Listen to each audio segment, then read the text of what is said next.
आज हम लोग सीखते हैं विलोपन विधि। इस विलोपन विधि से दो चर वाले पद को ये समीकरण को सॉल्व करते हैं। इससे पहले हम लोग विस्थापन विधि पढ़ चुके हैं। विस्थापन विधि में ये होता है कि एक पद को, एक चर राशि को राइट हैंड दायां पक्ष में भेज देते हैं। इस भेजने को विस्थापन विधि कहते हैं। तो आज हम लोग देखेंगे विलोपन विधि।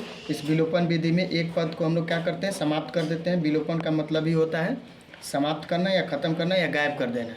तो केवल समीकरण में केवल एक चर बच जाएगा। जैसे हम लोग इसको सॉल्व करते हैं, जैसे 2x + 5y है और 14 है, ठीक है। तो हम देखेंगे कि यहाँ पर यहाँ पर x + 3y = 7 है। तो यहाँ पर हम इन दोनों के इक्वल कर दें, ये भी 2x है और इसको भी 2x कर दें और दोनों को सब्ट्रैक्ट कर दें, तो हमें क्या मिलेगा, केवल y वाले पद मिल जाएंगे। एक पद तो समाप्त हो जाएगा ना, विलुप्त हो जाएगा, उसी को विलोपन विधि कहते हैं। तो लिखेंगे ये समीकरण फर्स्ट है और ये समीकरण सेकंड है।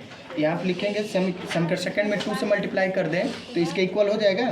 तो लिखेंगे समीकरण 2 में समीकरण 2 में 2 से क्या करने पर, गुणा करने पर और गुणा हम लोग देखो समीकरण 2 में सारे में गुणा करना पड़ेगा। x में करना पड़ेगा, फिर y में करना पड़ेगा, फिर 7 में भी करना पड़ेगा। तो हम गुणा कर रहे हैं तो ये हो जाएगा 2x और इसमें गुणा हुआ तो 6y हो जाएगा और इसमें गुणा हुआ तो कितना होगा 40। ये बन गया समीकरण कितना बन गया, थर्ड। तो समीकरण थर्ड अब लिखेंगे, ये यहाँ भी 2x है और यहाँ भी 2x है। तो क्या लिखेंगे,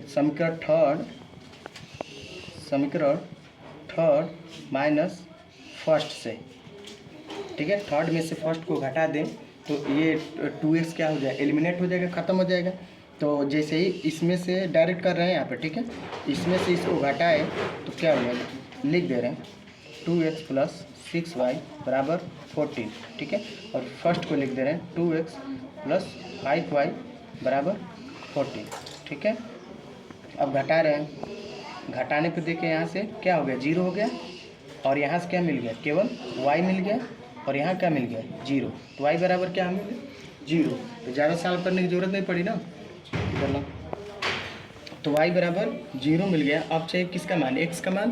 तो लिखेंगे समीकरण किसी में भी रख सकते हो, फर्स्ट में y का मान रखने पर जैसे ही रखे तो समीकरण फर्स्ट क्या है, 2x + 5y = 14। तो अब देखो इसमें 2x और y का मान रख दे 0 गुणे 0 = 14। 2x इसमें जब 0 से गुणा करते हैं किसी में तो 0 हो जाता है, तो वो 5 0 हो गया, तो 0 का मतलब कुछ नहीं है। तो केवल 2x = किसके बराबर होगा, 14 के। तो ये इधर हम गुणा कर रहा है तो उधर जाकर क्या करेगा, मल्टीप्लाई, इधर गुणा कर रहा है उधर जाकर डिवाइड करेगा। तो x = कितना आ गया, 7। तो x और y का दोनों का मान पता चल गया। y का मान कितना आया, 0 और x का मान कितना आया। तो विलोपन विधि से कम सॉल्व करना पड़ रहा है ना, तो आसान है कि नहीं, बंद।